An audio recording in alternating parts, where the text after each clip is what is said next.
Tyres की sourcing China से कैसे की जाए और टायर्स हमें चाइना से सस्ते रेट के अंदर अच्छी क्वालिटी के कहाँ से देखने को मिलते हैं।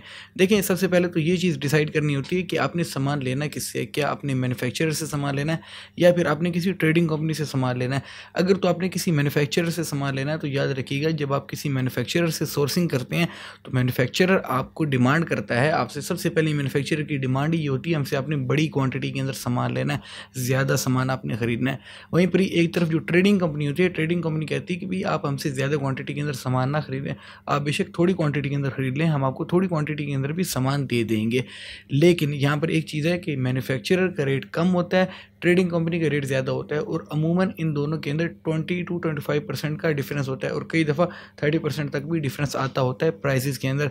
ये प्राइसेस का डिफरेंस आपको ज़्यादा लग रहा होगा, लेकिन कई लोग ट्रेडिंग कंपनी से सालों साल सामान खरीदते रहते हैं, उनको तब भी इस डिफरेंस का नहीं पता लगता होता है, क्योंकि ट्रेडिंग कंपनी से भी जब आप सामान लेते होते हैं आपके प्रॉफिट मार्जिन अच्छे होते हैं। जिन लोगों को मेहनत करने का शौक़ नहीं होता, जिन लोगों को इतना टेंशन लेने का शौक़ नहीं होता कि हम जो है वो ज़्यादा प्रॉफिट कमाएँ, ज़्यादा जो है वो अपनी परचेजेस को सस्ता करें, तो वो ट्रेडिंग कंपनी से लगे होते हैं, उसी से सामान लेते रहते हैं। जब आप डीप डिगिंग करते हैं और ढूंढते हैं सामान को, उस टाइम के ऊपर आप ज़ाहिर बात है कि ढूंढ के मैन्युफैक्चरर से निकालते होते हैं। वैसे मैन्युफैक्चरर को कैसे ढूंढना है ये भी हम अभी आगे जाके डिस्कस करेंगे, लेकिन राइट नाउ मैं आपको यहाँ पर ये चीज़ बताऊँ कि अगर आपने थोड़ी क्वांटिटी के अंदर सामान लेना है और डिफरेंट वैरायटीज़ का, जैसे कि अगर कोई बंदा कहता है कि यार मुझे एक नहीं बल्कि बहुत सारे साइजेस चाहिए और थोड़ी क्वांटिटी के अंदर मैंने डिफरेंट साइजेस खरीदने हैं टायर्स के, तो वो ज़ाहिर बात है कि ट्रेडिंग कंपनी से लेंगे तो उनको थोड़ी क्वांटिटी के अंदर डिफरेंट साइजेस मिल जाएंगे।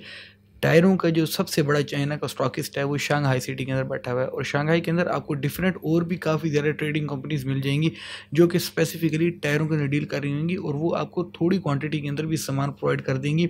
साथ ही साथ अगर आपने डिफरेंट वैरायटी का, डिफरेंट साइजेस का सामान लेना हो, वो भी आपको वो साथ ही प्रोवाइड कर देंगे। यहाँ पर ये चीज़ आपने डिसाइड करनी है, क्या आपने थोड़ी क्वांटिटी के साथ जाना है या फिर आपने बड़ी क्वांटिटी के साथ जाना है। जैसे कि अगर कोई बंदा कहता है कि मैंने एक ही साइज़ की ज़्यादा क्वांटिटी उठानी है, देन तो ज़ाहिर बात है कि उसके लिए मैन्युफैक्चरर सूटेबल है। अगर आपने थोड़ी क्वांटिटी उठानी है देन आपके लिए मैन्युफैक्चरर से ज़्यादा ये वाला सिस्टम सूटेबल है, जो कि मैंने अभी आपको बताया कि आप किसी ट्रेडिंग कंपनी को देखेंगे और उसके साथ डील करेंगे। जो डिफरेंस होता है ज़ाहिर बात है 20 से 25% का, वो आपको पे करना पड़ेगा, बट उसके बावजूद भी आप अच्छे भले प्रॉफिट मार्जिन कमाएंगे। ऐसा नहीं है कि आपके प्रॉफिट मार्जिन मर जाएंगे, क्योंकि ज़्यादातर जो मेजॉरिटी लोग खरीद रहे होते हैं ऑलरेडी चाइना से सामान, वो ट्रेडिंग कंपनी से ही खरीद के मंगवा के बेच रहे होते हैं। मैन्युफैक्चरर्स ज़्यादा आपको इंडस्ट्रियल जोन्स के अंदर मिलते होते हैं और इंडस्ट्रियल जोन्स को ढूंढना थोड़ा सा मुश्किल होता है, क्योंकि वो शहरों के अंदर नहीं होते। जिस तरह से चाइना के शहर है ना, ग्वांगजो के अंदर आपको ट्रेडिंग कंपनीज मिलेंगी, शंघाई में ट्रेडिंग कंपनीज मिलेंगी। इस तरह से डिफरेंट शहरों के अंदर आपको ट्रेडिंग कंपनीज मिलती होती हैं। कंट्री साइड एरियाज, साइडों के ऊपर आपको इंडस्ट्रियल जोन्स मिलते होते हैं। शहर मेन जितने भी सिटीज़ हैं चाइना के, वहाँ पर आपको अंदर कोई भी इंडस्ट्रियल जोन या कोई भी फैक्ट्रियाँ नहीं मिलेंगी। जो लोग वहाँ पर बैठ के कह भी रहे होते हैं फैक्ट्री हैं, वो एक्चुअल में फैक्ट्री नहीं होती, बल्कि उस फैक्ट्री की रिप्रेजेंटेटिव कंपनी होती है, वो भी ट्रेडिंग कंपनी है। बस ये है कि वो जिससे माल ले रही होती है उसके साथ एक्सक्लूसिव कॉन्ट्रैक्ट कर लेती होती है, ताकि हम शो कर सकें कि हम भी फैक्ट्री हैं। ऐसा सीन नहीं होता। ये भी एक गेम चाइना के अंदर बहुत ज़्यादा चलती होती है कि कई लोग खाली अपने आप को फैक्ट्री शो करने के लिए इस तरीके का काम करते होते हैं, और कई लोग तो बिल्कुल एक्सक्लूसिव कॉन्ट्रैक्ट भी नहीं किया होता, बता देते हैं कि हम फैक्ट्री हैं। आप में से किसी को चाइनीज़ तो आती नहीं होगी, अगर कोई वहाँ पर जाता भी है तो मेजॉरिटी लोगों को चाइनीज़ नहीं आती, वो जाके विजिट करवा देते हैं उनकी फैक्ट्री का जिनसे वो सामान ले रहे होते हैं, और बंदा ये समझता है कि जी बिल्कुल हम फैक्ट्री से लिंक्ड हो गए, अब हम इन्हीं के साथ लंबा चलेंगे, जबकि ऐसा नहीं होता। इंडस्ट्रियल जोन्स के अंदर जाके ही हम फैक्ट्रीज़ को सही तरीके से निकालते होते हैं। और अगर आपने फैक्ट्रीज़ को ऑनलाइन निकालना है, अगर कोई बंदा कहता है कि नहीं भाई हम वहाँ पर चाइना में ट्रैवल नहीं कर सकते, हमें ऑनलाइन फैक्ट्रीज़ निकालनी है, तो ऑनलाइन फैक्ट्रियों को निकालने का सबसे बेहतरीन तरीका ये है कि आप जाएंगे 1680.com के ऊपर। अब 1680.com के ऊपर जाएंगे तो वहाँ पर एक मैन्युफैक्चरर की कैटेगरी आती है। Alibaba.com के ऊपर भी जाएंगे तो Alibaba.com के ऊपर भी आपको मिल जाएंगे, लेकिन Alibaba.com के ऊपर आपको ज़्यादातर असेंबलर्स मिलते हैं जो मैन्युफैक्चरर की कैटेगरी के अंदर तो आते हैं, लेकिन वो सोर्स मैन्युफैक्चरर नहीं होते। लेकिन 1680.com के ऊपर आपको मेजॉरिटी टाइम्स सोर्स मैन्युफैक्चरर्स, जो कि क्योंकि चाइना बेस्ड ज़ाहिर बात है सिस्टम है ना सारे का सारा, 1680.com एक ऐसा प्लेटफॉर्म है जो कि चाइनीज़ ओरिएंटेड मार्केट प्लेस के लिए बना हुआ है। चाइना के अंदर अगर किसी ने होलसेल के अंदर सामान लेना है तो वो 1680.com से जाके परचेज़ करता होता है। इस वजह से जितनी भी ट्रेडिंग कंपनीज़ हैं वो ज़्यादातर अपने सामान सोर्स करती हैं 1680.com से, और जितने भी सोर्स मैन्युफैक्चरर्स हैं वो सारे के सारे 1680.com के ऊपर बैठे होती हैं। तो इसी वजह से अगर आप 1688.com के ऊपर जाके मैन्युफैक्चरर सेक्शन के अंदर टायरों को सर्च करेंगे तो टायरों की जो लिस्ट आपके सामने आएगी वो सारे के सारे ज़्यादातर मैन्युफैक्चरर्स आएंगे। उनमें से फिर आपने फ़िल्टर आउट करना होता है कौन सा मैन्युफैक्चरर अच्छा है और कौन सा मैन्युफैक्चरर आपके लिए सूटेबल नहीं है।